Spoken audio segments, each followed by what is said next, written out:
हम लोग पढ़ेंगे प्रॉपर्टीज ऑफ इलेक्ट्रिक चार्ज, जिसमें जो इलेक्ट्रिक चार्ज होते हैं वो क्वांटाइज होते हैं नेचर में, जिसका मतलब होता है कि वो इंटीग्रल मल्टीपल ऑफ इलेक्ट्रॉन्स होते हैं, जिसको हम Q is plus minus n से रिप्रेजेंट कर सकते हैं, जिसमें E जो है वो चार्ज ऑफ इलेक्ट्रॉन है जो कि होता है -1.6 × 10⁻⁹ कूलम, और जो N है वो है नंबर ऑफ चार्ज कैरियर्स।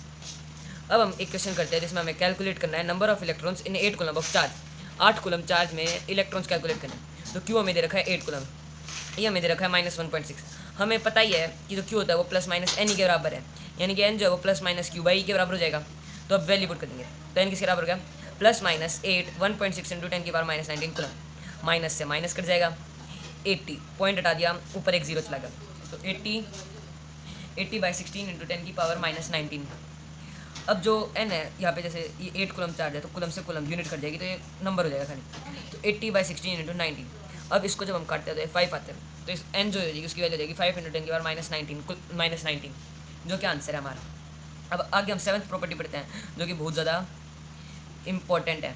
इसका मैथमेटिकल फॉर्मूला भी है जो हम आपको अगले पार्ट में बताएंगे। इसमें पढ़ते हैं electric charge obey Coulomb's law of electrostatic, यानी जो इलेक्ट्रिक चार्ज होता है वो कूलम्स लॉ ऑफ इलेक्ट्रोस्टैटिक को फॉलो करते हैं, यानी कि जो इलेक्ट्रोस्टैटिक फोर्स होती है इंटरेक्शन के बिटवीन, जो इलेक्ट्रोस्टैटिक फोर्स होती है of interaction between two charge particles placed in vacuum, यानी कि इलेक्ट्रोस्टैटिक फोर्स, यानी कि हमें फोर्स निकालेंगे जो कि दो चार्ज पार्टिकल्स के बीच में जो कि वैक्यूम में प्लेस्ड है। दो चार्ज पार्टिकल्स हमने ले लिए Q1 और Q2।